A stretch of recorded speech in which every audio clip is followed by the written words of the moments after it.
The views expressed on this program are not necessarily those of WTJX, its board, staff, or underwriters.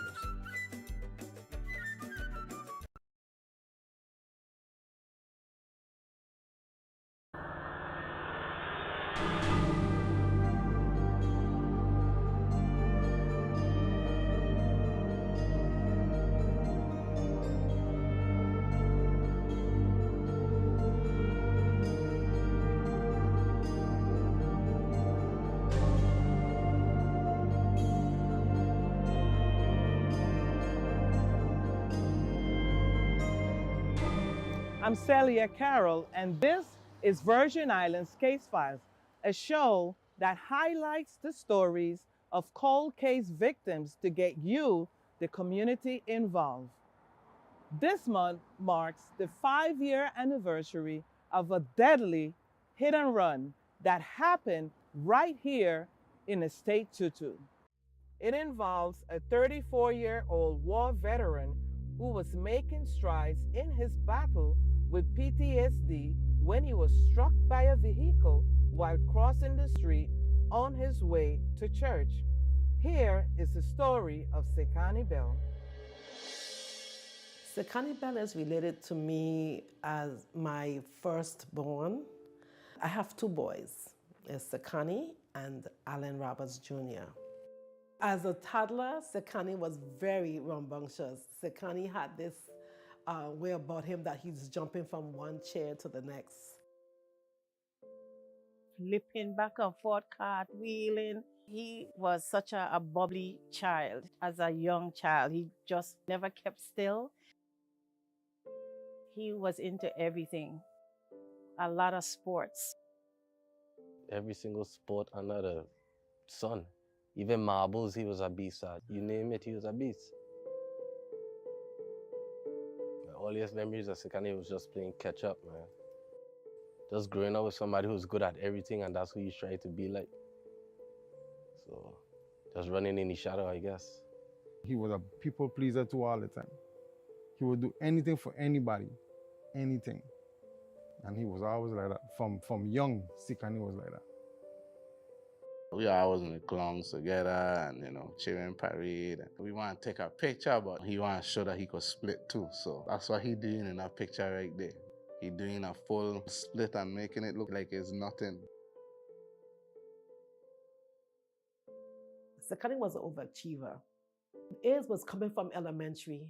Every single marking period, there was a card full of A's. Between 11th and 12th grade, there was a recruiter that came to the school, and he signed up early, promising that when he's finished with high school, he would enter the military. Sekani scored extremely high on the ASVAB, and they offered him military intelligence. So we were all excited about him doing military intelligence. September 13th, 2001, that's the graduation date. How was that significant? Because September 11th, 2001 was the 9/11 bombing on the Pentagon. As soon as he got in, he had to go fight a war. He said, "But this is what I've been training for. This is what it's about." And that lifted my spirit so much because, hey, my little baby is going to be a soldier. And that made me feel so proud of him, and he didn't feel any way about doing that. I felt good. I felt this is my hero. The first couple of months being there, he couldn't sleep. He said that it was very scary because it's every single day, almost all day long, you're hearing bombs coming in, missiles coming in, and then you're hearing the explosion, and they have to go under the table, and then when they get it all clear sign, they continue with their assignment. He said, "Mommy, you have to get accustomed to that because then you'll be out of your mind every single day." Sekani spent 18 months in Iraq without a break, and it began to wear on him. I got more calls from him then because there was no one else for him to talk to. Sekani had a couple accidents between Afghanistan and Iraq. He said he was in a convoy one time and There was a sandstorm, and they had to go under the vehicle to get away from the sandstorm. They had to practically dig their way out. He got the sinus infection from inhaling stuff. And the second incident that happened, he told me that they were doing a convoy and one truck went into his truck and he fell out. He fell on his back and it messed up his neck and his lower part of his back. So he always had issues with his back. After 18 months, he came to Fort Stewart, back to Fort Stewart. He saw a few doctors on the base, and it's like sometimes they don't believe him.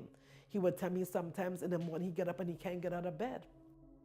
There was a new doctor that came to the base. She heard his cry, so she was the one that was instrumental in getting him his honorable medical discharge. Once Sekani got out of the military, he went to DeVry. He went into IT. He talked about a girl that was in DeVry with him. He would be in class in the morning and he was just sleeping and, head down on his desk. And one time I was having a conversation with him. I said, listen, I don't think you're going to pass this class because you're always sleeping. And this is funny. Sikani got an A in the class and I struggled with a B minus, barely making it with extra credits. He had the biggest smile, always smiling from ear to ear. I loved how he viewed the world and everything that he did was for purpose. I love that. Sikani and I moved back to St. Thomas late 2010. His father had a house there in Tutu, and we both moved into that house. Sikani did not really talk about the military in details during our time together. It was mainly little things here and there. When Sekani first came back, he had his little outbursts where he would get irritated for things that we would say would be simple. He just took a total different turn.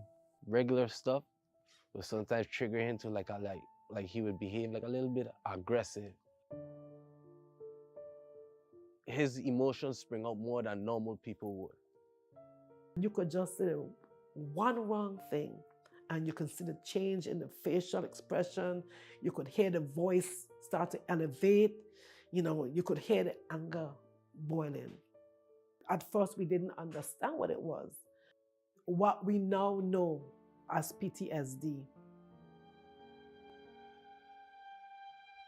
In March 2012, we found out that we were having a child. About 3 months into my pregnancy was the very first episode that Sikani had. That's when I really realized that he had a real problem. He shut up the house thinking that the smoke detectors and all this stuff was cameras. And even the TV, he thinking that people in the TV are looking at him.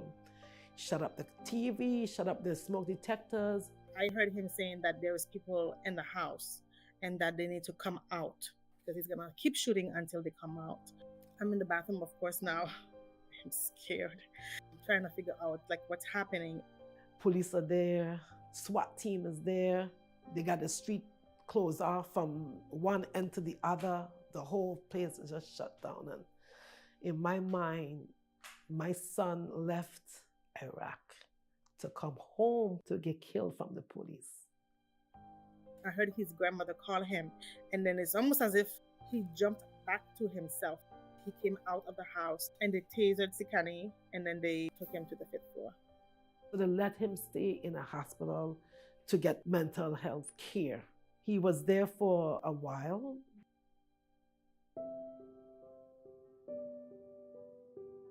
I gave birth December 12, 2012. Marie being my first name and Anaya being his middle name became Anaya Marie Bell. Sikani was very involved and also think that he knew everything, but then also was always calling his mom, asking for help. He was happy. I was happy. We were happy. It's almost like he had a new purpose. But of course, if you don't do the work for your mental state, whatever that you have right now is only going to be a distraction. The incidents, then the episodes kept happening, getting more frequent. And he started walking the street. He walked from Smith Bay, go their way, go straight down UVI. Then the next time again, he walked Frenchman Bay, walk, go down and come back. He used to be walking up and down. And there are times when he's walking and things are going through his head. He's fussing with himself or fussing with situation that he's thinking about. And so people feel that he was crazy.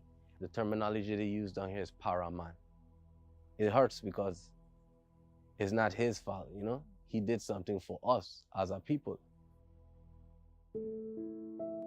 Even though Sekani was having these episodes, he understood what was going on with him. He started to read into ways that he can research how he can heal himself. He was developing coping skills on his own to the point where the behavior started tapering off. We went from a whole year of 2 times a month, 3 times a month, we have to call the police, to a year when we didn't call the police at all for him. Another day down in the books. You will see how we go today. But by this time next year, your boy gonna be a brand new owner, brand new. December 2017, he was in Florida because that's the December his daughter made birthday. And his gift to her was to take her to Chuck E. Cheese's. That was one of the best times that I ever see Sekani laughing and really loving on his daughter. And she likewise. He came home and he went to a couple churches around the area. He went to Emmanuel Baptist Church. Sekani visited the Seventh-day Adventist Church. Sekani came to me and to my awareness on the 14th of April, 2018. Right here in this church, in fact. I was at the pulpit, I was preaching. I was in the process of making an appeal for individuals to surrender their lives to Christ, to make a decision for baptism. A young man walked into my peripheral vision. That was Sekani. And when I looked back, he was there basically just beaming up at me, just smiling. So the next encounter I had with him was when he actually came into the baptismal pool. I asked him his name and offered him congratulations on his decision. His response to me was, long overdue, better late than never.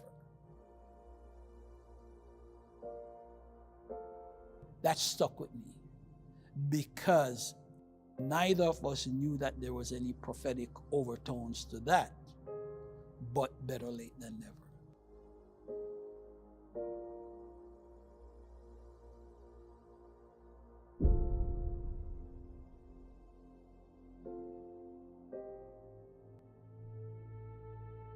I got a call stating that my son got run over in an accident. Based on the report that I got, this whole right side of his body, the face was messed up, bleeding from the ear, bleeding from the nose, punctured lung, broken ribs, broken leg. They said the leg was so dismantled, it was, cock on the side, and he was conscious the whole time that he went to the emergency room.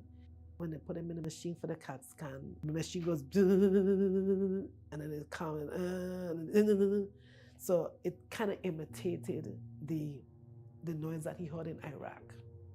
And he wanted to get out. They had to sedate him. The doctor said that it's bad. If you want to save him, he has to be medevaced. The VA director, Patrick Farrell, called for the military medevac from Puerto Rico. I heard so many different excuses. We need security clearance. We don't have a pilot. You're emergency, how you could not have a pilot? The very last excuse I heard, well, we can't come for him before 6 o'clock in the morning. My son passed at 4:48 Thursday morning.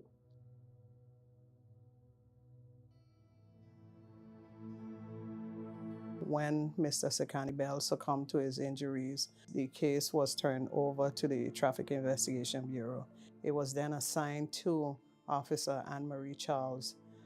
Officer Anne-Marie Charles got the information from the previous officer who initially responded to the case, and whatever information that they had, it was given to her to start her investigation.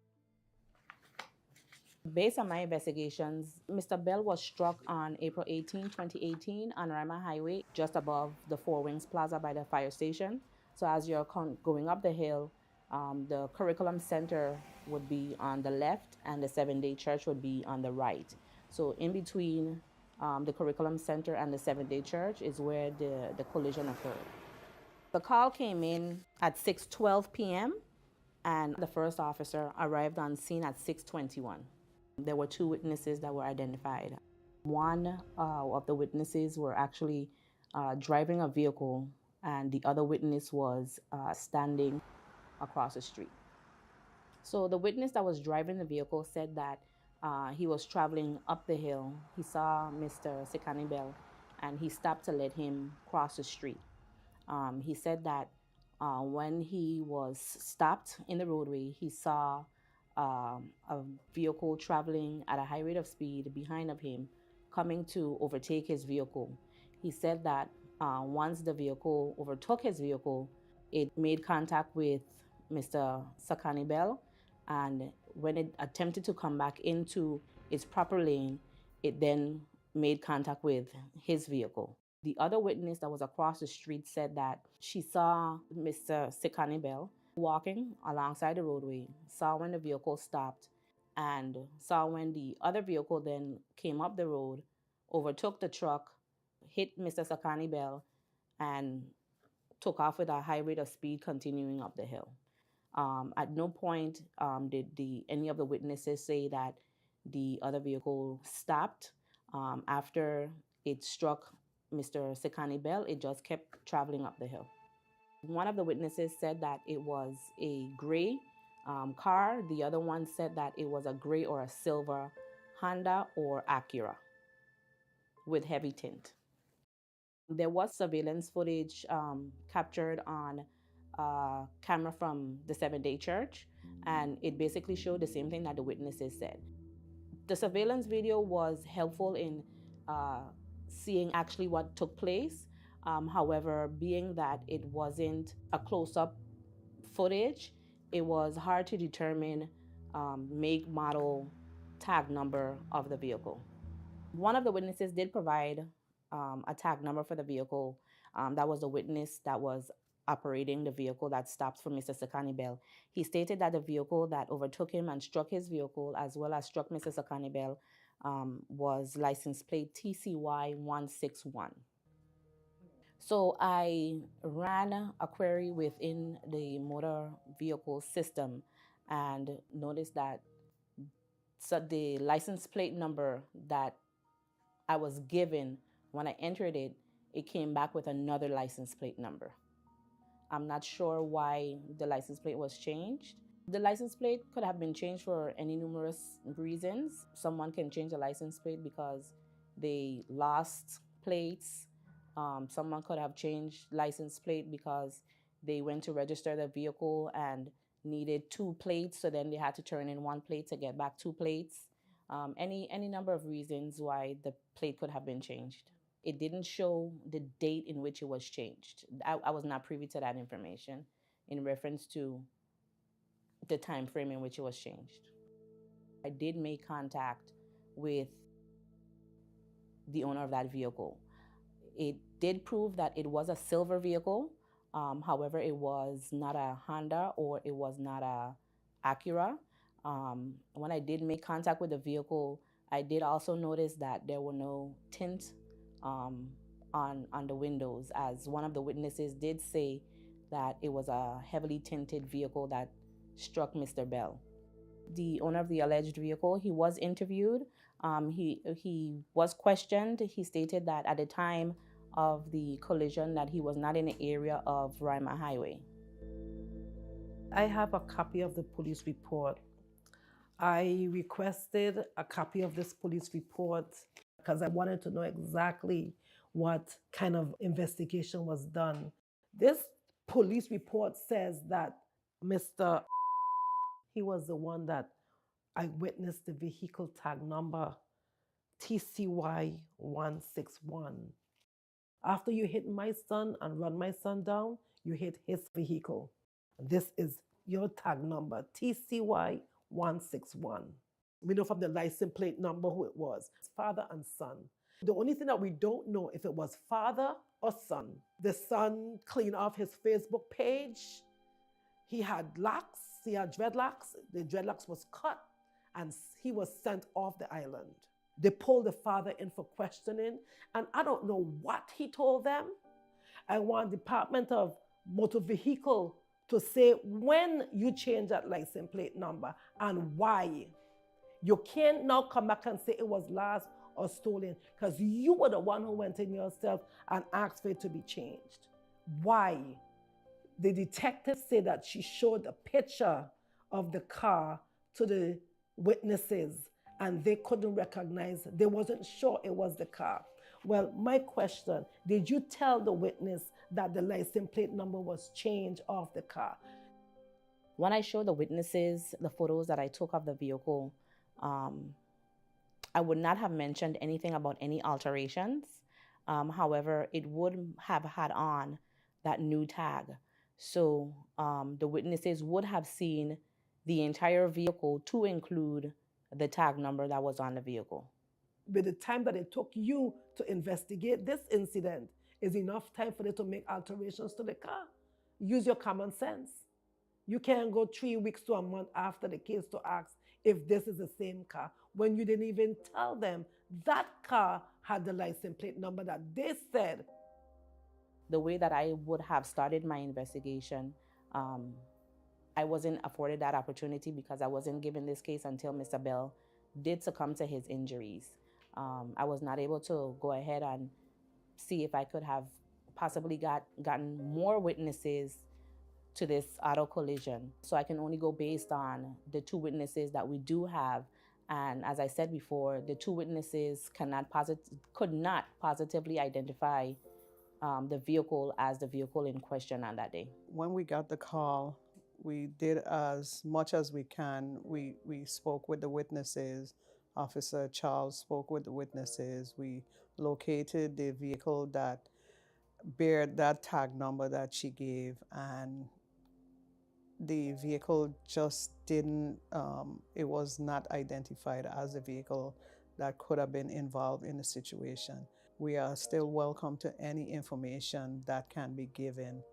It is an unfortunate situation where a driver could strike a human being and leave the scene without even stopping to see if that individual was okay.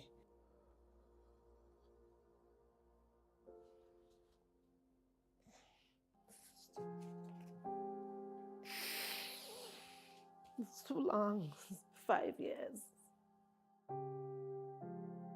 We still don't know why this has not been prosecuted. Sekani was not nobody. Sekani had family. Sekani is one of us. Sekani is one of you. Born and raised in St. Thomas. Went and served his country where there was a war where he could have died in Iraq. To bring him back home where he was born, where his family lived. To get knocked down like a dog on the street and left to die. The way he died, he should not have gone that way.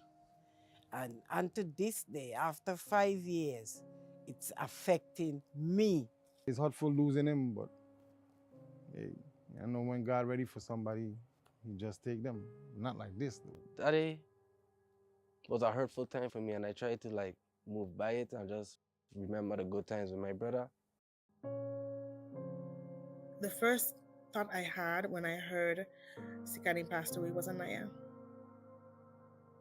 I hated the fact that she would grow up without her dad, because I knew how great of a human being he was, and she would never get a chance to know that. I loved his hugs. His hugs, they like brought me in, and then he squeezed me. And I remember his smile. I loved his smile. It reminds me of me. I remember at my 5th birthday party, I'm pretty sure I had a cake and I didn't like the icing on the cake, so he cut it off for me so I could eat the cake by itself. And once we went to the park together and he pushed me on the swing, and we were both wearing these white outfits and they were matching.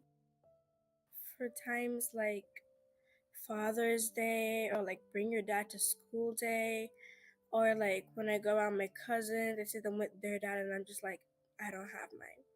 Sekani left a beautiful daughter.